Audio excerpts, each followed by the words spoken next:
So welcome to What Does It Mean to Find Your Voice? And today I'm sitting here with Debbie Warriner, and we came up with the title for today, Being Wild and True, and what that means in relation to your voice, which is really exciting. Debbie is a leadership coach and trainer who runs retreats and workshops internationally to help people who are wanting to be agents for change find more leadership and impact within themselves. In the world. Yes. So they can impact the world, right? Yep. Yeah, exactly. Yeah. So Debbie, wild and true, how does that relate to voice? Yes. Okay. Thank you very much. Thank you for the invitation thanks. to be here. Thanks Yes. for having me. So wild and true is a really key theme in my work. And I'm really interested in wildness and exploring wildness being a doorway to people connecting more and more with the aliveness in them, in the real them. And the wild and feel true. that in my voice. Yeah, exactly. And the wild and true is that wild from connection. Wildness in our so-called civilized society often looks like drastic disconnection. So in relation to voice, I'm interested in, and I work with wild and true, and giving people space to express themselves and express that and explore expressing that in all sorts of different ways. And of course the voice is vital to that, So I work with people on what I call inner leadership for outer change, so profound inner work in order to stand more and more boldly, strongly as a leader for change. Working with compassion and permission, which we can talk about more, but really clearly that being aligned and authentic as a leader for change, expressing it through the voice, is an absolutely core part of it. Yes. Yeah. Yeah, and you're bringing in lots of elements there: permission, alignment, all of those things. So when it comes to voice, like on a figurative level, how much is it in relation to somebody's power in the world and what with the change that they can bring into the world? How is that related?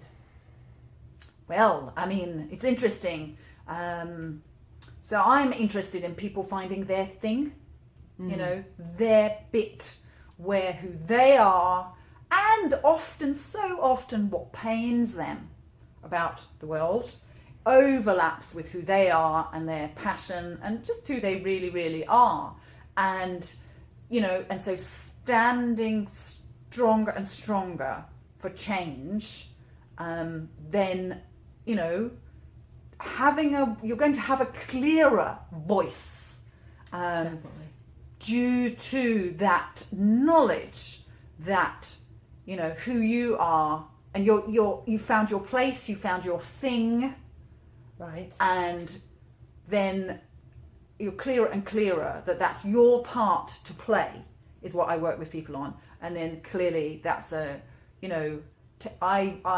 language I use is you take a stand. Your stand gets clearer and clearer. Yes. And the language and obviously your work is complementary to the kind of work I do. And that's very much, your stand, your voice, coming from that knowledge of, knowing who you are and what you stand for. And of course, that's, people don't necessarily start there, of course. I think it's important to say, though. Yes. And, in working with me, sometimes, a lot of people who work with me, perhaps it's the case for you too, they might be in transition. They might be looking to get clearer and clearer on who they are, what's their part to play. And I believe it's also a real ongoing journey. Definitely. Of getting clearer and clearer and finding a voice more and more. Yeah, I think that's really important to say. It's an ongoing thing. Yeah. And I was just going to ask a question to sort of bring it out more? Like, do people need to know and have that clarity on the outset? No. And you say that. No, I mean, and some people do. Yeah. Gosh, you know, so I work with people who feel concern for the world and feel a longing to contribute in some way to changing things. They may already be doing that in their work, or they may not be. And that contribution may turn into their work, but it also may not. Right. But it's finding that authenticity, alignment, say them again, but really, you know, being truer and truer to who they are, and therefore acting more and more clearly and strongly for change.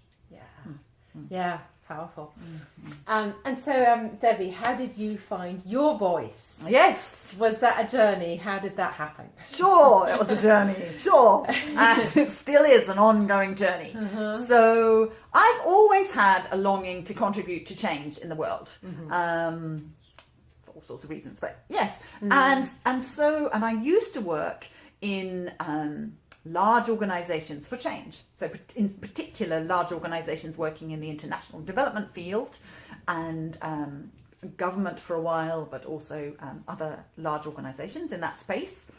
And also alongside that, I got more and more involved in local grassroots environmental organizations, specifically transition towns, local transition towns. Oh, nice. Yes. And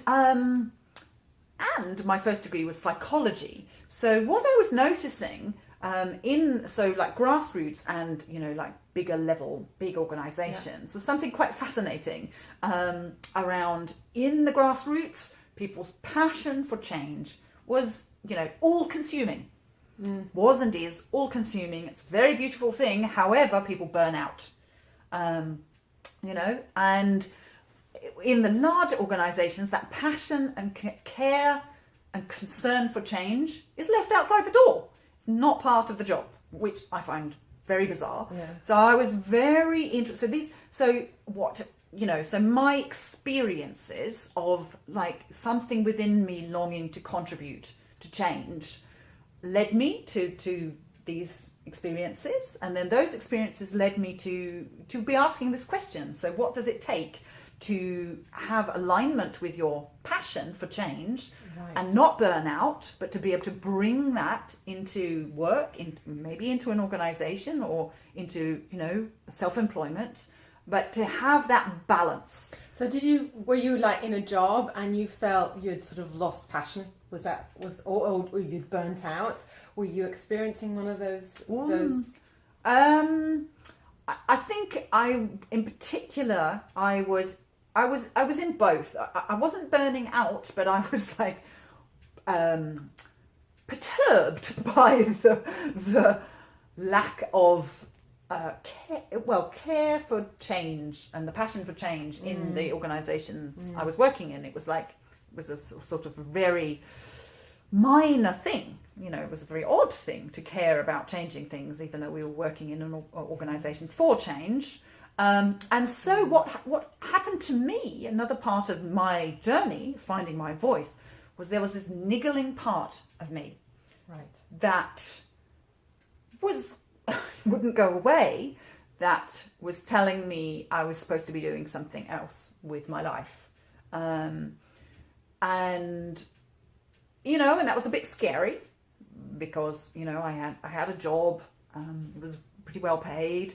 But no, this sort of niggling sense related to the inauthenticity I was witnessing around me. But it was even less formed than that. But it was like, you're meant to be doing something else, you're meant to be doing something else. And did that sort of grow stronger? Did you sort of try and sort of ignore it for a while and Sure. it sort of grew stronger? Sure, exactly. I mean, on another level, I did trust it. I did, I don't know why, but I did, probably because I didn't entirely believe in what I saw around me. Yeah, I was quite shocked and horrified, actually, at what I saw around me. But I didn't know, but it was also scary because I didn't know what that actually looked like. But it got stronger and stronger. And then, you know, there came a point about 10 years ago when it got so strong that I had to say yes to it. That didn't necessarily mean I knew exactly what I was saying yes to, beyond saying yes to this urge to be more aligned and authentic in what I was doing. And that's where that permission comes in. So Totally. on some level you gave that voice, Yes. or you stopped dismissing it, but actually really gave it value and permission to be heard, right? Yeah. That's what it sounds Permission like. to step out of the box I was in, or the framework I was in, permission to explore, a kind of wilder, truer part of myself. Yes. Yeah, really. Yes. And as you know, that, about the same time, the same thing happened with my personal life. Yep. I don't know whether it's the case for everyone, but, it certainly was the case for me, that there was a kind of parallel, and probably in the personal life it was more painful, of this kind of, I was in a great relationship with a lovely Japanese guy. I used to live in Japan, and I just had this, we were going to have children, planning to get married, family, all the rest. So that whole sort of trajectory of conventional, getting married, having children, the rest of your life sort of mapped out. Exactly. And what happened? Well, there was, again, a growing, niggling sense that no. Which was very difficult, because it wasn't a bad relationship at all. But there was this kind of like, no. And I didn't know whether it was no to kids, but it was no to that relationship, Well, yeah. And working that out is already hard, isn't it? Yeah. Yeah. So, but again, that got stronger and stronger. Also due to some spaces and places I, engaged in, some courses I took where I gave myself permission by attending those courses and things to listen to that part of me, that felt, it didn't fit. That's a part of why my passion for wildness is so strong, because it has driven me, and I know from my own personal experience, the power of listening to the parts of ourselves that don't fit. I think that's beautiful. I'd like to just highlight that, the parts that don't fit. I resonate with that strongly. It's that sort of thing where you think you're actually denying a part of yourself that doesn't fit the picture you have, or that's just uncomfortable to acknowledge. And coming back to your example with your partnership, and I think it's perhaps really important to highlight, although it was a good partnership and it was a beautiful person you were with, it's still something didn't feel right. And that's so big, that it doesn't have to be something that's bad for us to say no to it. So I think that's a big thing to sort of acknowledge. And and now, so I gave myself permission to listen to that sort of, particularly in relation to my relationship, was a bit annoying and scary part of myself that was saying no. Gave myself permission to listen to it. And, gradually, with a lot of fear and trepidation, gave myself permission to explore my sexuality, and currently have a female partner, which wasn't part of my life plan at all. So there's this really interesting parallel I experienced as well with work and, personal life, that previously it was very easy to explain to people, my identity, I suppose. And the box I lived in, here was my business card, this was the organisation I was working for, this was the status. So externally it was very clear, but internally it didn't feel right. And you could say similar about my personal life. I was on the more conventional path, easier to explain, people I've just met. Inside didn't feel right, and now it's the opposite. Now it's, it's perhaps a little more complex to explain. Both. But inside, I don't have those niggling feelings anymore, and that is worth, so much. Everything. Right? It is worth everything. And that brings me to the word alignment. Yes. Because I'm hearing alignment there. I'm hearing a deeper sort of, the feelings are right, you're right, there's not that niggling sound anymore, niggling feeling that something's off. And I think that's really important, because it's that thing otherwise where feelings are pulling us in one direction and our mind is pulling us in the other direction, right? So I think, and you know, you asked me, you know, the path to find my voice. The path to find my voice was listening over and over again to that niggling part of me and saying yes to it. And even though it was annoying, even though it didn't fit, or it felt like it didn't fit, it was actually a doorway to alignment, a doorway so that I can stand truer and truer, that this is who I am. You know, maybe it doesn't necessarily entirely fit, you know, my own view of what I should or could be doing at this time in my life, or, you know, but nevertheless, there's a truth and authenticity that I know, you know, in the core of my being, that I am so much more truer to myself than I used to be in my previous life. And that, I believe, is the absolute core of finding a voice. Yeah, beautifully said. You know, that the more and more we plumb the depths of our being, the more and more we can allow that to come out crystal clear. Yes, and I love the way it's actually, you're reflecting it with your body language right now, and there's something about the more energy we allow through our system, the more we can actually, as you say, take a stand there and actually just be who we are and not worry about how that is going to be judged. Exactly. Exactly, because I mean, that's, you know, core to my work. You know, I work with people who are called to act in some way for change in the world, which is a beautiful thing, you know. And, you know, I want those people who are willing to, you know, it's a courageous path to act for change in the world. And I want all those people to be as empowered as much as possible. And, you know, part of that is, you know, building compassion for ourselves where perhaps we're not yet quite as we wish we would be. But also, like, really, you know, like shedding the shoulds. You know, shedding the shoulds. Yeah, I like shedding that. The shoulds. Shedding the shoulds. Take that with us. Yeah, because I mean, you know, life is mysterious, and you know, I believe that calling within us, you know, the calling to act for change, is coming from a deep place of connection with the world, with life. It's life energy. It's deeply mysterious. And, you know, we're being called to act for change. And the way we, you know, increase our impact is to allow that through us more and more, you know. And it's not an ego thing, because we're all, you know, vulnerable human beings as well, which is why I work with that, you know, that connecting through our vulnerability as well.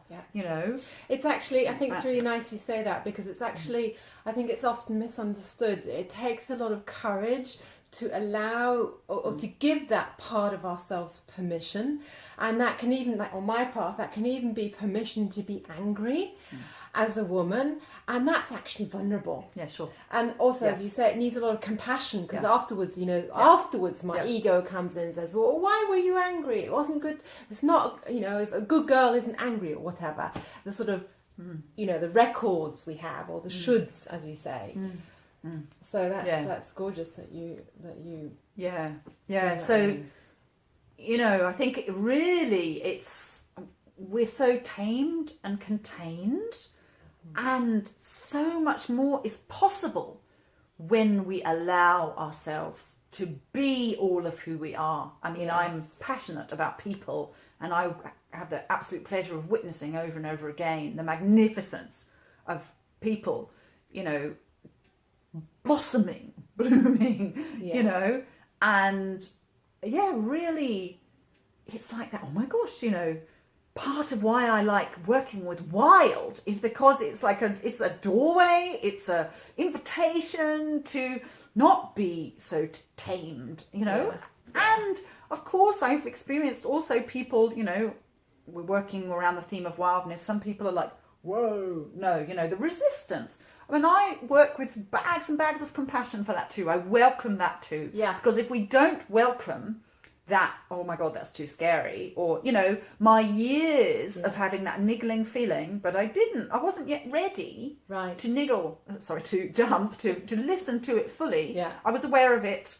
Yeah. I kind of knew I would do something at some point, you know, so it's like bags of compassion for the journey, you know, that is, you know, and then others, you know, so I love that diversity of humanity as well. Yeah, and I like you saying that. You know, it's like that voice, the niggling voice, had to mature as well to gain enough momentum for it to actually cause the change. Right? Or my relationship with it, but I think it got stronger, it got clearer. But also I think what I was wanting to say is, you know, in that, like, just connecting more with wildness in a playful way is what I do. Yeah. You know, and it's such a doorway to play and creativity and fun. Yeah. Oh my gracious me. You know, and I get to witness people who, you know, beautiful in their, you know, their serious commitment to working for change. Yes. Beautiful, amazing. But, you know, they're a bit like this. And, you know, and I'm not making that wrong, but I do witness people, you know, loosening up a bit. And then it's like that joy of being alive, I think, is part of the fuel we need to, you know, to be leaders for change. It's like permission to be all of us, permission to play, permission to forget about saving the world for some time as well. Yes. You know, I'm interested in all of this, you know, because that's a way of, you know, it's like, what do people really love? Or what do people, you know, sometimes in connecting with wildness, people are like, gosh, I'm noticing I'm so tired. That's what's wild and true to me right now. And it's like brilliant, because that is going to prevent burnout. It's like real permission to be your embodied self, to be your creative self. Yeah. To be you. That's also the true part, isn't it? What's true for you now? Yeah. And without it being sort of something that's always true. It's what's true now. It's like if somebody's really tired, then that's true. Yeah. Right? Exactly. And there's something about wild and true, which energetically, at least for me and how I work, it's like that permission, anything. Yeah. And true. You know, that it's connected. Yeah. So it's, you know, it really is, all of you is okay. All of you is okay. And, you know, and connect and tune in. Yes. Yeah. And it's okay if you're not tuned in as well, you know, but it's more fun. The more aligned and tuned in you are. Yes. Yeah. And that, as you say, that playfulness, that creativity, I think is also something that where the permission for that actually just allows literally creation to happen, because then it's not happening from our minds, but it's from our whole being in connection. Something is emerging. Yes. Yeah. Right. Exactly. And, you know, allowing life to work through us, I think, is what creativity brings as well. Or, you know, and for me, that wild and true is also, you know, that you as part of the wild and mysterious field of life, and, you know, that those whispers of the wild and true in you are life calling you, you know, and it's amazing. It is amazing. Yeah. And that's when we feel truly enlivened. Yes. And it's not all just predictable. No. It's not just like a 9 to 5 and we're there, but it's just, it has this aliveness to it, right? So, Yeah, and I just wanted to give another quick example, because that call of the wild, or the call of the wild and true, or those niggles, they keep going. They do keep going. So they might get a little less scarier. But I wanted to just briefly share that, you know, more recent example for me was, you know, so I absolutely passionate about people. I also paint. One of the things I do just for the pure joy of it is painting and playing with paint. And I had this like wild, and some part of me thought it was crazy, idea of bringing the two together. But true. Wild, maybe crazy, but true. You know, bring the two together. But, you know, a large part of me, you know, which is really, you know, the judging part is like, well, you know, paint and people and getting messy with paint. Where are you going to do that? How are you going to do that? Nobody's going to really want to do that. How does that link with your other work? What are people going to think? All these judgments went on for quite a while. Right. But every time I kind of brainstormed, this question, it was like there was a part of me calling me, go on, do this, wild thing with people and paint. And, that Goethe quote of when you commit, life aligns. Yes. It's true. It's so true. It really is true. And that's what happened. Last summer, I was like, okay, I've got to do this. And lo and behold, a space appeared, it happened. We had a wild time throwing paint around in a fabulous space in Shoreditch. And what was so profound in saying yes to that and actually going ahead and doing it is that, people got quite profound things from simply throwing paint around.